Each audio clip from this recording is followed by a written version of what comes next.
اسی طرح بخار ہوا بعین ہی جیسے میرے مدنی کو ہوا کہ شدید بخار اور لرزہ. جیسے میرے مدنی پر زہر کا اثر لوٹ آیا ابو بکر کو بھی زہر کا اثر لوٹ آیا جو سامنے ڈسر غار میں.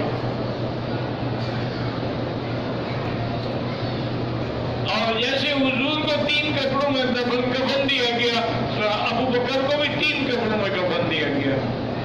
اسی چال پائی کو لٹایا گیا جہاں حضور لیٹے تھے. آپ نے اپنی بیٹی سے پوچھا کہ عائشہ آج کون سا دن ہے؟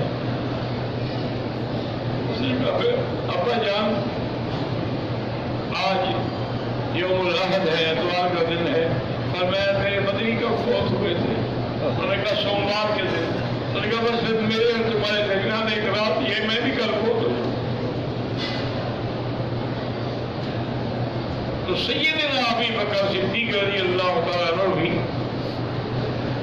یعنی سوموار کو وفات ہوئی. ان کی وفات بھی سوموار کو ہوئی اور پھر وہ اسی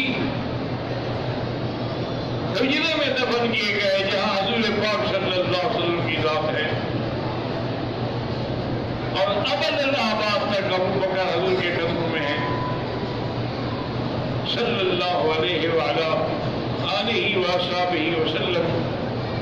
بی بی عائشہ فرماتی ہے کہ اب مجھے اپنا خواب بھی اور اپنے کی تعبیر بھی یاد آ گئی کہ جب حضور کی دفن ہوئے تو